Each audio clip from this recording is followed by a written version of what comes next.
In the first noble truth of the Buddha talks about life is painful. Childbirth is painful. It all starts there, doesn't it? For both, the mother and the child. And the pain then continues with the aging process, and when we get sick, when we get injured, when we lose our job, when we get divorced, when someone dies. From losing our wallet, can you relate? Oh, yeah. Oh, yeah. From losing our wallet to losing a loved one, the pain that we have is excruciating at times. Now here's the part, though, that the Buddha talks about in the second noble truth. Buddha clarifies it for us and says that we suffer because we crave and we cling. We suffer because we cling and crave to that which is forever changing. See, I was like all hooked up with this, like, I want this to be perfect. But it got changed. And I felt pain. Maybe during one day, we can go and get the vacuum. And no one will notice, and we can incorporate it and say it's a different faith practice. But the beautiful part of, and the blessing of ministry is that I'm getting to minister to myself on a daily basis. Because whatever I'm saying here, whatever the message here, is a message for me. I hope you get something out of it, but it's definitely for me. Pain is inevitable. The very worst scenario is death. I think we all would agree that probably that's something that we would fear the most.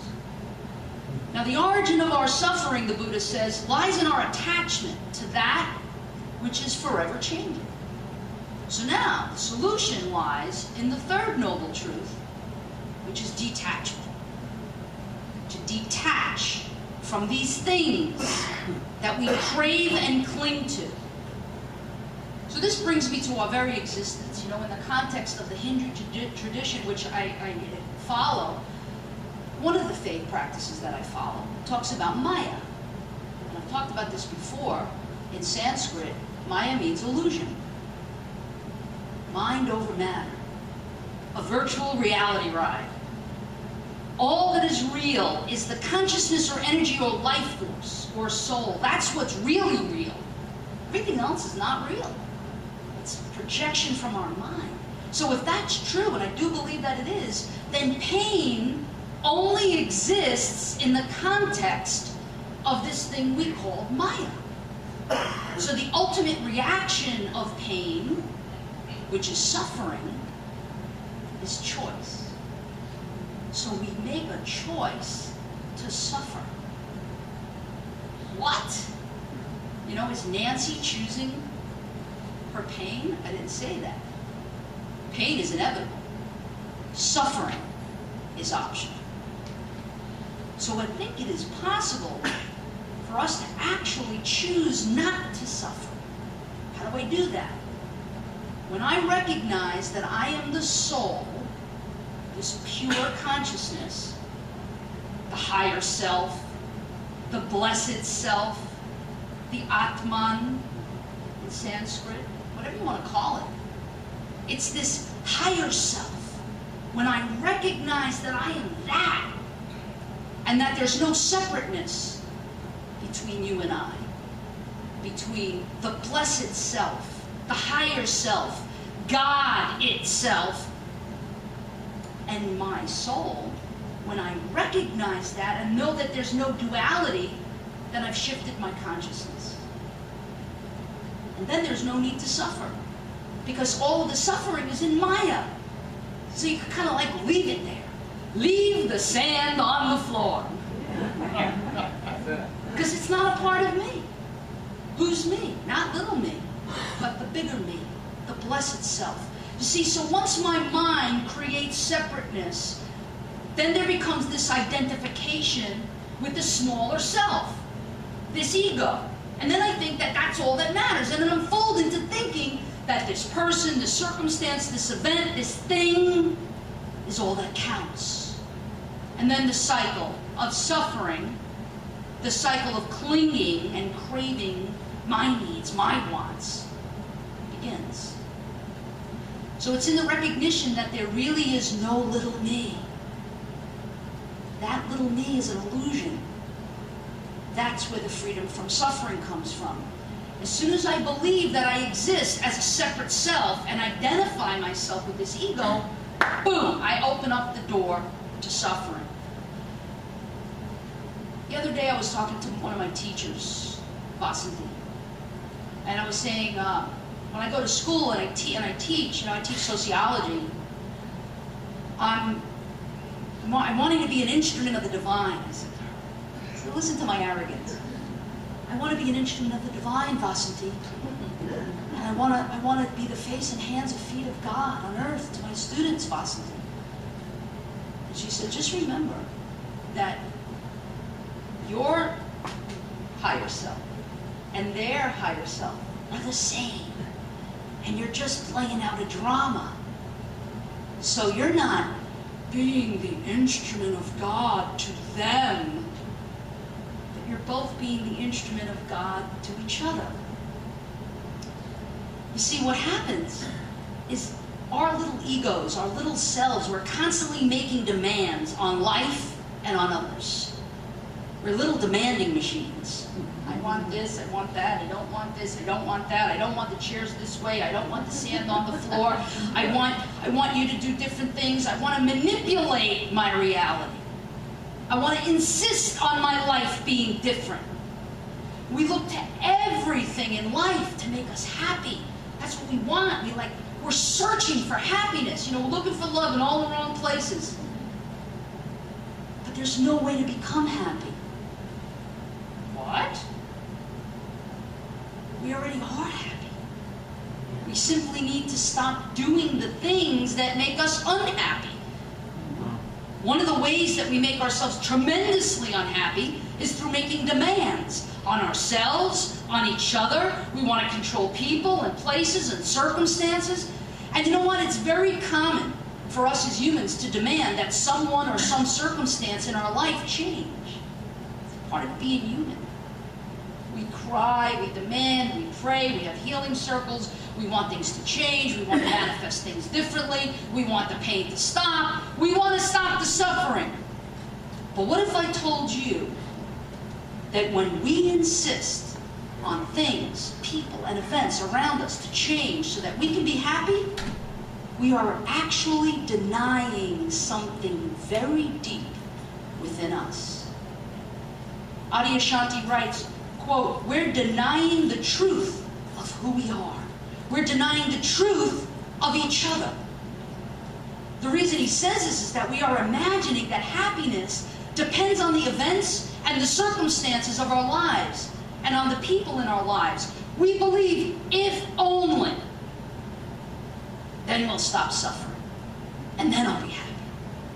But the problem with that kind of thinking, for one thing, is that it's never ending. Buddha talks about this. Buddha called it samsara, which is the wheel of suffering. Pain is inevitable. People are going to disappoint us. Things are bound to change. They're constantly changing. That's the nature of illusion. Just maybe. It's happening for our spiritual evolution. It's natural, though, for us to want to avoid pain. Jesus prayed in the Garden of Gethsemane. Right now we're in the Lenten season in the Christian church. Jesus prayed in the Garden of Gethsemane, maybe let this cup pass from me.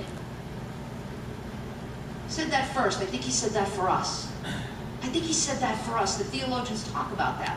It's kind of like, it helps when you know that somebody like Jesus was having a little bit of a hard time.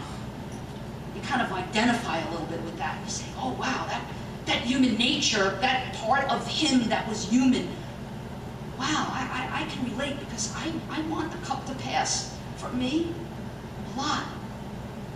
But there was a second part of what Jesus said. He said, but not my will, your will. So that was an acceptance of what is. The pain here was inevitable, and Jesus did pray for the cup of pain to pass. I do believe, and some of the theologians agree with me, that he said that really for us. because he was an enlightened being and he knew. He knew that everything was unfolding exactly as it was supposed to, according to a divine plan. Last month I spoke about angels and spirit guides and how sometimes they rearrange and arrange stuff behind the scenes, like event planners, cosmic event planners. And for those of you who weren't here, I said, can you imagine if you hired an event planner and then every 2 minutes was telling them how to do it? How annoying would that be to them? And they would probably say, do me a favor, go find somebody else. And if you want to plan your own event, go ahead, plan your own event. I talked about that the arranging and the rearranging that these cosmic event planners do, these spirit guides, these angels, are arranging stuff for our highest good. Like they know the bigger picture. You believe that that's true? Do you really? Yeah. Seriously, do you believe that that's true? I said this to somebody the other day. I was like, do you believe that there's a higher power in your life? She said, yes. I said, well, then why are you whining?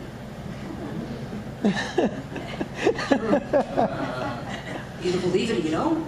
When you take out an insurance policy, every 2 minutes you're not calling the insurance company going, am I insured? Am I insured? Am I insured? You either believe it or you don't. So I do, and as I say it, I believe it, but then there's my day-to-day living, and I take back the control panel, right? I want to fly my own plane. I want to plan my own event. I take my will back all the time.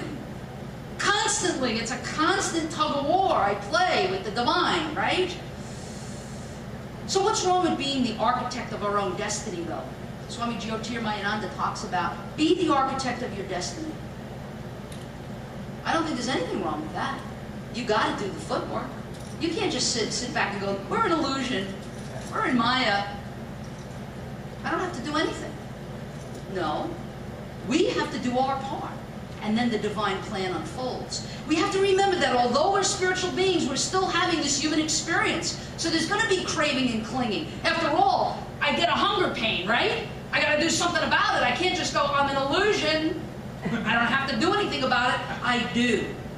But what I'm suggesting here is that the answer and the solution to our suffering lies in our reaction. It lies in our perception. It lies in our state of consciousness. It's about acceptance of the divine plan. So let's speak for a moment about another piece of this suffering thing called karma. So what if I do everything right? Everything good. And if you're like me, I have like almost like a little journal in there. I'm doing this good, I'm doing this good, I'm doing this good, I'm doing this good. Oh, I had one bad thing. Okay, but 5 things are going to outdo that bad thing. Like weights and measures, like a big giant book. I judge myself. I'm way too hard on myself. I've got to give myself a break. That's why I have a little bit of gray hair going on. So what if I do everything right, everything good, and I live in this practical reality, or what Hindus call apparent reality? If I practice karma yoga, doing good for others, service to the blessed self and all, then things are going to go my way, right? Right? What? No. Oh my God. No. Pain is inevitable. Jesus showed us that. Great example. Pure goodness, enlightened being. Oh my God. Pain was inevitable.